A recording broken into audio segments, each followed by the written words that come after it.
Welcome back. आपका स्वागत है मेरे दोस्तों। तो आज हम बात करने वाले हैं इस वीडियो में मगध का उत्कर्ष। ठीक है, तो पहले का अगर आप वीडियो नहीं देखे हैं जिसमें मैंने जैन धर्म और बौद्ध धर्म जो पढ़ाया था, जो नास्तिक संप्रदाय से पढ़ना था। किससे? नास्तिक संप्रदाय से। नास्तिक संप्रदाय वैसा संप्रदाय होता था जो देवता में विश्वास न कर कर मान्यताओं में विश्वास करते थे। जैसे जैन धर्म और बौद्ध धर्म ये नास्तिक संप्रदाय में आता है। ये भी क्वेश्चन पूछ लिए जाते हैं कि जैन धर्म कौन सा संप्रदाय से है या बौद्ध धर्म कौन सा संप्रदाय से है, तो ये नास्तिक संप्रदाय से है। ठीक है, तो ये भी हमेशा क्वेश्चन पूछ लिए जाते हैं। तो थोड़ा सा हम पढ़ेंगे मगध का उत्कर्ष, और मगध के उत्कर्ष में ये भी देखेंगे कि आखिर एग्जाम में कैसे क्वेश्चन पूछे जाते हैं। तो ये किन के लिए है? ये उनके लिए है जो एसएससी की तैयारी करते हैं या जीडी की तैयारी, ये भी फिलहाल में चलने वाला है, दिसंबर में आने वाले हैं, तो उनके लिए भी इम्पोर्टेंट होंगे। या जो भी बीपीएससी की तैयारी करते हैं उनके लिए भी इम्पोर्टेंट होंगे। या यूपीएससी में जो प्रीलिम्स के आते हैं क्वेश्चन, उसमें भी आपके लिए महत्वपूर्ण होंगे कि यहाँ से एशियन हिस्ट्री से क्वेश्चन पूछ लिए जाते हैं, तो उनके लिए भी महत्वपूर्ण है। सबके लिए महत्वपूर्ण है। जो ये जनरल तैयारी करते हैं ये सबके लिए महत्वपूर्ण है। तो आप वीडियो को लास्ट तक देखिए और समझने का प्रयास कीजिए, और मैं आपके समक्ष समझाने का प्रयास करता हूँ कि आखिर मगध का उत्कर्ष कैसे हुआ और कैसे एग्जाम में क्वेश्चन पूछे जाते हैं, उनको हम थोड़ा सा ध्यान में रखेंगे। ठीक है, तो आगे बढ़ते हैं और समझने का प्रयास करते हैं। तो हम लोगों ने देखा था कि पहले पूरे भारत में, वर्ल्ड में 4 सभ्यताएँ थी। जैसे हमने पढ़ा था चीन की सभ्यता, मेसोपोटामिया की सभ्यता, ठीक है, मिस्र की सभ्यता और भारत की सभ्यता। तो हमने भारत की सभ्यता को पढ़ा था सिंधु घाटी सभ्यता, ठीक है, जिसे हड़प्पा सभ्यता के नाम से भी जाना जाता है। तो वो हमने पढ़ रखा है, और अगर आपने नहीं देखा है तो उस पहले वीडियो को देखिए, और क्रम स्वरूप से अगर आप देखते आएंगे तो आपको एक समझ बनेगी और कहानी बढ़ेगी। यानी आप एक श्रेणी से दूसरी श्रेणी पर चढ़िए, दूसरे से तीसरे और चौथे श्रेणी पर अगर देखते आएंगे तो आपको समझ में आएगा। ठीक है, यहाँ पर 16 महाजनपदों की बात करें तो 16 महाजनपद थे पूरे भारत में, और भारत में से सबसे आगे जो उभर के आता है वह मगध आता है, और मगध से एग्जाम में क्वेश्चन पूछ लिए जाते हैं। ठीक है, तो मगध की बात करें कि आखिर मगध जो हुआ, ठीक है, मगध जो हुआ वह सबसे पहले आगे क्यों आया, इसके क्या कारण थे, और मगध के संस्थापक किन्हें माना जाता है। ठीक है, यह भी क्वेश्चन पूछ लिए जाते हैं। तो मगध के संस्थापक जो है बृहदत्त को माना जाता है, और इनका उदय के कारण क्या थे कि आर्थिक कारण थे, भौगोलिक कारण थे और राजनीतिक कारण थे। आर्थिक कारण क्या थी, भौगोलिक कारण क्या थी, राजनीतिक कारण क्या थी, इनसे भी आपके मेंस के एग्जाम से क्वेश्चन पूछ लिए जाते हैं। क्योंकि प्राचीन काल में मगध का जो उत्कर्ष हुआ उसके आर्थिक कारण, सामाजिक कारण, राजनीतिक कारण क्या थे, उनके बारे में चर्चा करें, या विशेष रूप से भारत में उस समय की कैसी स्थिति रही होगी उनके बारे में बताएं। ये भी क्वेश्चन कभी पूछ लिए जाते हैं। अगर आप नहीं देखें तो मेंस का पेपर उठाकर देखिए, थोड़ा सा ध्यान में रखेंगे। ठीक है, तो आर्थिक कारण क्या थे, तो मगध के आर्थिक कारण क्या थे कि पहले के जो 1000 बीसी में हम लोगों ने पढ़ा था, पहले 1000 बीसी में, 1000 बीसी की बात करें जो उत्तर वैदिक काल के नाम से जानते हैं, उत्तर वैदिक काल के नाम से 1000 बीसी में लोहे की खोज हो जाती है, और लोहे की खोज ने ऐसा काल रहा कि लोहे की खोज ने प्रगति हो गई। प्रगति का मतलब क्या हुआ कि जो पहले जीवन निर्वाह खेती होती थी वो अधिशेष खेती में परिवर्तन हो गई, जिससे आर्थिक स्थिति बढ़ गई। जीवन निर्वाह खेती क्या होता है? तो जीवन निर्वाह खेती वैसा खेती होता था जो अपने जीवन को चलाने के लिए उतना ही खेती किया जाता था जिनसे उनका काम चल जाए। लेकिन अब अधिशेष खेती होने लगी। अधिशेष खेती का मतलब क्या कि ज़्यादा मात्रा में खेती होने लगी। पहले 2 बीघा होता था, अब 4 बीघा, 8 बीघा, 10 बीघा खेती होने लगी, जिससे अधिक अनाज उपज होने लगे, और जिससे व्यापार में बहुत ही सुविधा होने लगी। उस समय जो व्यवस्था थी विनय वस्तु प्रणाली थी। विनय वस्तु प्रणाली का मतलब क्या होता है कि एक वस्तु को देकर एक वस्तु को लेना विनय वस्तु प्रणाली कहलाती थी। ठीक है, तो इस समय आर्थिक स्थिति जो थी वह तेजी से बढ़ने लगी जब लोहे की खोज हो गई। तथा भौगोलिक जो थे, ये मगध जो बसा हुआ था ये कि नदियों के जाल में बसा हुआ था, जैसे गंडक, सोन, ये जो थे इनके जाल में बसा हुआ था। जैसे विदेशी कोई आक्रमण जो थे वह इस पर आक्रमण करने में बड़ी मुश्किल होती थी, लेकिन ये लोग क्या करते थे कि अलग से छिप कर उस पर वार कर देते थे। अब कहानी में पढ़ेंगे तो बड़ा अच्छे तरीके से आपको समझ में आएगा। जबकि बात करें राजनीति की तो राजा जो थे बहुत ही शक्तिशाली थे। मैंने भी यही बताया कि 16 महाजनपदों में से सबसे मगध जो था सबसे शक्तिशाली था। यहाँ के विशेष रूप से ध्यान में रहते हैं। ठीक है, ये भी क्वेश्चन पूछ लिया जाते हैं अभी। ठीक है, कभी ये भी पूछ लिया जाता है कि मगध वंश के क्रम क्या थे, क्या कैसे पूछे जाएंगे कि मगध का जो थे कैसे कैसे क्रम आया, यानी सबसे पहले कौन आया, उसके बाद कौन आया, उसके क्रम भी पूछ लिए जाते हैं। तो उस पर थोड़ा सा हम ध्यान रखेंगे कि कैसे क्रम पूछे जाएंगे, ठीक है। तो यहाँ पर देखते हैं कि मगध वंशों के क्रम, सबसे पहले कौन सा वंश आया, मगध में सबसे पहले जो आता है वह हर्यक वंश आता है। कौन सा वंश आता है भाई, हर्यक वंश। यह क्वेश्चन हमेशा पूछे जाते हैं कि मगध में सबसे पहले वंश कौन आता है, हर्यक वंश। हर्यक वंश के संस्थापक कौन थे, तो बिंबिसार थे, ठीक है। लेकिन पूछा जाएगा कि मगध के संस्थापक किन्हें माना जाता है, तो बृहदत्त को माना जाता है। लेकिन हर्यक वंश के संस्थापक पूछे जाएंगे तो किसको, बिंबिसार को माना जाता है, ठीक है। तो सबसे पहले वंश आया वह हर्यक वंश आया, उसके बाद शिशुनाग वंश आता है, फिर नंद वंश आता है और फिर मौर्य वंश आता है। तो इनको हम देखेंगे, ध्यान से देखेंगे और समझने का प्रयास करेंगे। अगर यहाँ तक आपको वीडियो समझ में आ रही है तो आगे बढ़ने का प्रयास करते हैं और समझने का प्रयास करते हैं, ठीक है, कोई दिक्कत। देखिए सबसे पहले हम बात करते हैं हर्यक वंश की, किसकी, हर्यक वंश की। तो हर्यक वंश के जो ये था ये प्रथम ऐसा वंश था जिसे प्रीतिहंता वंश के रूप में प्रसिद्ध रहा। ये हर्यक वंश जो था वह प्रीतिहंता वंश के रूप में जाना गया। प्रीतिहंता का मतलब क्या होता है, थोड़ा सा समझते हैं, ठीक है।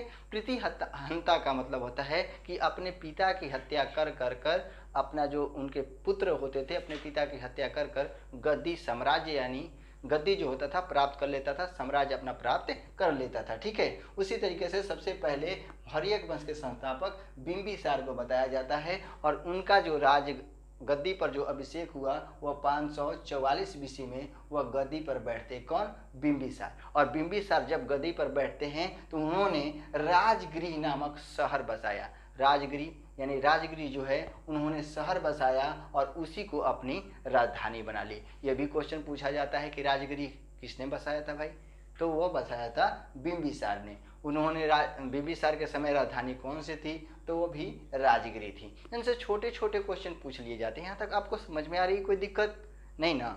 थोड़ा सा समझते हैं, समझने का प्रयास करेंगे, पूरा समझ में आपको आएगा, ठीक है। अगर हम बात करेंगे कि इन्होंने जो बिंबिसार था वो अपना साम्राज्य विस्तारित करने के लिए, क्या विस्तारित करनी है, साम्राज्य यानी अपना राज विस्तारित करने के लिए उन्होंने विवाह की नीति अपनाई। किसकी नीति अपनाता है भाई, विवाह की। विवाह किससे किससे करता है, तो कौशल की राजकुमारी महाकोशला से विवाह करता है। पहला नंबर कौशल की राजकुमारी जो थी महाकोशला, उससे विवाह करता है, ठीक है। उसके बाद जो है वह वैशाली की राजकुमारी जो चेटक की पुत्री थी वह चेलना से विवाह करता है। कौन, ये करता है बिंबिसार। बिंबिसार अपना साम्राज्य विस्तारित करने के लिए विवाह की नीति अपनाता है। पहले महाकोशला, फिर चेलना और फिर मद्र जो पंजाब की राजकुमारी थी क्षेमा से यह विवाह करता है और अपना साम्राज्य विस्तारित करता है। और बताया जाता है कि बिंबिसार के दरबार में एक राजवैद्य था जिसका नाम था जीवक। उनसे भी क्वेश्चन आपके एग्जाम में पूछ लिए जाते हैं। मैं उन्हीं को वही पढ़ा रहा हूँ जो आपके एग्जाम में आने वाले हैं और कभी ना कभी पूछा गया है, ठीक है। पूरा कहानी रटने से क्या है, उतना ही हम रटेंगे जितना आपके एग्जाम में पूछने वाला है। तो ये एग्जाम में हमेशा पूछे गए हैं, मैंने अपने शॉर्ट लिस्टर कर कर आपको सामने प्रस्तुत किया है। तो आप थोड़ा सा देखने का प्रयास कीजिएगा और मैं आपको समझाने का प्रयास करूँगा। बताया गया कि बिंबिसार का एक जो राजवैद्य था जिसका नाम था जीवक, ठीक है, राजवैद्य जिसका नाम था जीवक। और जीवक को गौतम बुद्ध तथा अवंतिका के राजा प्रद्योत की सेवा में बिंबिसार ने जीवक को भेजा था। यह भी क्वेश्चन पूछा जाएगा कि जब गौतम बुद्ध जो बीमार थे तो बिंबिसार ने किसको विदा किया था, तो जीवक को विदा किया था। किसने विदा किया था, तो वह बिंबिसार ने विदा किया था, किसको, जीवक को। और एक अवंतिका के राजा प्रद्योत जो पांडु रोग से ग्रसित थे यानी पीड़ित थे, तो उनकी सेवा में भी किसको विदा किया था, जीवक को। ये भी क्वेश्चन पूछ लिए जाते हैं। अब हम बात करते हैं कि जो बिंबिसार था उनका पुत्र जो हुआ जिसका नाम था अजातशत्रु। क्या नाम था भाई, अजातशत्रु। ये भी क्वेश्चन पूछ लिया जाते हैं कि बिंबिसार का पुत्र जो हुआ अजातशत्रु, बचपन का नाम क्या था, कुणिक। क्या नाम था भाई, कुणिक। कुणिक के नाम से भी जाना जाता है। और बताया जाता है कि अजातशत्रु ने क्या किया कि अपने पिता की हत्या कर कर, जो बिंबिसार था इसकी हत्या कर कर 492 BC में अपने पिता की हत्या कर कर शासक बन गया। कहाँ का शासक बना? यही शासक बन गया मगध का। कौन? अजातशत्रु। यहाँ तक बात समझ में आ रही? कोई दिक्कत नहीं है ना? थोड़ा सा समझते हैं। जब शासक बना और बताया जाता है कि जब अजातशत्रु शासक बनता है तो उस समय अपने वर्चस्व को दिखाने के लिए वैशाली तथा काशी को जीतकर मगध में मिला लिया। यह भी क्वेश्चन पूछा गया है। अगर आप लूसेंट का जो MCQ है उस पर आप देखेंगे तो हमेशा क्वेश्चन पूछे जाते हैं। UPSC BPSC में हमेशा क्वेश्चन पूछे गए हैं, तो थोड़ा सा ध्यान रखेंगे। तो ये जो है वैशाली तथा काशी को किसने जीता था? तो ये भी क्वेश्चन पूछा जाएगा कि वैशाली तथा काशी को किसने जीता भाई? तो ये जीता था अजातशत्रु ने। किसने जीता? अजातशत्रु ने वैशाली तथा काशी को जीतकर मगध में मिलाया था। ठीक है, ये भी क्वेश्चन पूछ लिया जाता है। जब अजातशत्रु 8 वर्षों तक इन्होंने यहाँ पर राज किया मगध पर, तब महात्मा बुद्ध की मृत्यु हो जाती है, यानी महापरिनिर्वाण हो जाती है 483 BC में। और जब मर जाते हैं तो अजातशत्रु के ही समय प्रथम बौद्ध सभा का आयोजन किया जाता है। तो ये भी क्वेश्चन पूछा जाता है कि प्रथम बौद्ध सभा किसके समय आयोजन किया गया था? तो ये किया गया था अजातशत्रु के समय। किसके समय? अजातशत्रु जब राजा बना था उसके समय प्रथम बौद्ध सभा का आयोजन किया गया था। ठीक है, यहाँ से आपको समझ में आ रही? कोई दिक्कत नहीं है ना? सोइए मत, थोड़ा सा देखने का प्रयास कीजिए। ठीक है, यहाँ पर हम बात करें कि अजातशत्रु का जो पुत्र हुआ जिसका नाम था उदयन, जिसे उदयन भी कहा जाता है, ये भी क्या करता है कि जैसे अजातशत्रु ने अपने पिता की हत्या कर, बिंबिसार की हत्या कर गद्दी प्राप्त किया था, उसी तरीके से अजातशत्रु का जो पुत्र था उदयन ने अपने पिता अजातशत्रु की हत्या कर गद्दी प्राप्त कर लेता है। यहाँ पर अपने पिता की हत्या कर गद्दी प्राप्त करता है और उदयन के द्वारा पाटलिपुत्र नगर बसाया जाता है। ठीक है, और पाटलिपुत्र नगर किसने बसाया था? उदयन ने, तथा उसे ही अपनी राजधानी बना लेता है। यह भी क्वेश्चन पूछा जाएगा कि सबसे पहले पाटलिपुत्र जो पटना जो है उसने सबसे पहले किसने राजधानी बनाया था? तो ये उदयन ने बनाया था, यानी उदयन ने यह बनाया था। और बताया जाता है कि हर्यक वंश के जो अंतिम शासक थे वह थे नागदशक। कौन थे भाई?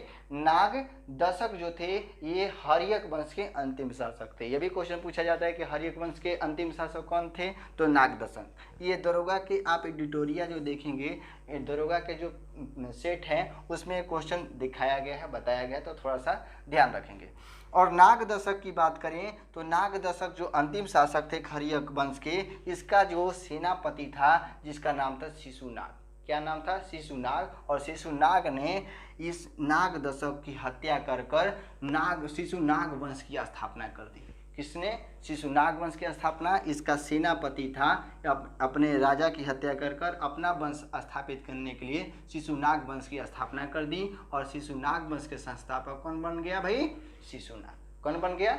शिशुनाग। इससे भी क्वेश्चन पूछ लिए जाते हैं। जब शिशुनाग जब अपना राजा बना, मगध का शासक बना, तो उन्होंने पाटलिपुत्र जो राजधानी थी उसने अपनी राजधानी वैशाली बना ली।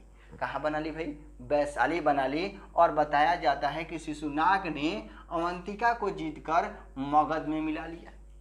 अवंतिका को जीतकर मगध में किसने मिला लिया था भाई? तो शिशुनाग ने। यहाँ से इतने ही क्वेश्चन पूछे जाएंगे। जबकि हम बात करें शिशुनाग का जो पुत्र हुआ वह हुआ कालाशोक। कौन हुआ? कालाशोक। ये भी थोड़ा सा ध्यान रखेंगे कि शिशुनाग का जो पुत्र हुआ वह कालाशोक हुआ। और कालाशोक जैसे ही राजा बना, उन्होंने क्या किया कि उसने राजधानी को पुनः पाटलिपुत्र कर दिया। जैसे इनके पिता जब शिशुनाग ने क्या किया था कि जब शिशुनाग बने जब राजा, तो उन्होंने वैशाली राजधानी कर ली, लेकिन उसका पुत्र जो कालाशोक था जैसे ही राजा बना वह राजधानी पुनः लौटाकर पाटलिपुत्र कर दी। तो यह भी क्वेश्चन पूछा जाता है कि पुनः पाटलिपुत्र किसने किया था? तो कालाशोक ने। ठीक है, और बताया जाता है कि कालाशोक के ही समय द्वितीय बौद्ध सभा का आयोजन किया गया था। जैसे हमने पढ़ा था कि प्रथम बौद्ध सभा का आयोजन अजातशत्रु के समय हुआ था, लेकिन द्वितीय बौद्ध सभा किसके समय हुआ था? वह जो हुआ था वह कालाशोक के समय हुआ था, द्वितीय बौद्ध सभा का आयोजन। ठीक है, जबकि आयोजन किया गया था। और बताया जाता है कि शिशुनाग वंश का जो अंतिम जो राजा था वह नंदीवर्धन था। कौन था? नंदीवर्धन। और इसके बाद महापद्म नंद ने नंद वंश की स्थापना की। कौन से वंश की? नंद वंश की स्थापना करता है। यानी जो नंदी वर्धन था, ये महापद्म नंद जो थे सेनापति थे और इनकी हत्या कर कर अपना वंश स्थापित करते हैं नंद वंश। कौन से वंश? नंद वंश। नंद वंश की बात करें तो नंद वंश में 9 उत्तराधिकार आते हैं, तब जाकर नंद वंश समाप्त होता है। नंद वंश में कैसे क्वेश्चन पूछे जाते हैं एग्जाम में, थोड़ा सा ध्यान में रखते हैं और समझने का प्रयास करते हैं। जैसे नंद वंश के संस्थापक हुए महापद्म नंद थे। कौन थे? महापद्म नंद। ये भी क्वेश्चन पूछ लिए जाते हैं। और भारत का सबसे पहला शासक जिन्होंने एक राट की उपाधि धारण की थी वह कौन थे? वह महापद्म नंद थे। ये भी क्वेश्चन पूछे जाएंगे कि सबसे पहले एक राट की उपाधि कौन धारण किया था सबसे पहली बार? वह महापद्म नंद ने सबसे पहले एक राट की उपाधि धारण की। एक राट का मतलब होता है सबसे बड़ा पद होता था उस समय, जो अपने साम्राज्य को विस्तारित कर लेता था। उसके बाद बताया जाता है कि उसने कलिंग को जीतकर, ठीक है, कलिंग पर आक्रमण किया और कलिंग से जीतकर जिनसेन की मूर्ति लेकर मगध आया। कहाँ आया? मगध। किसने लाया था? तो ये जो देखिए महापद्म नंद ने कलिंग जो है वह उड़ीसा में पड़ता है, वहाँ जाकर वहाँ जिनसेन यह मूर्ति है जैन धर्म से संबंधित है। कौन से धर्म से? जैन धर्म से संबंधित है। इस धर्म के जो मूर्ति थी जिनसेन की, इसकी मूर्ति पर आक्रमण कर वहाँ से मतलब छीन कर मगध में लाया और अपना रख लिया। ये जो अभिलेख मिलता है, ये हाथी गुफा अभिलेख से यह प्रमाण मिलता है कि इन्होंने यह कार्य किया था। ठीक है। और बताया जाता है कि महापद्म नंद ने नहर भी खुदवाए।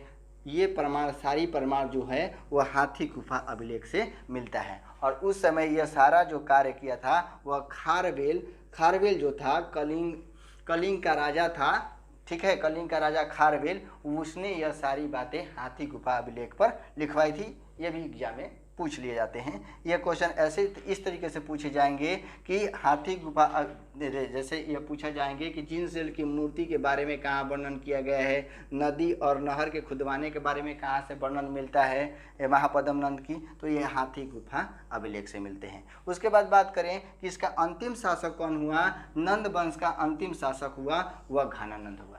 ये भी थोड़ा सा ध्यान रखेंगे कि नंद वंश का अंतिम शासक घनानंद हुआ।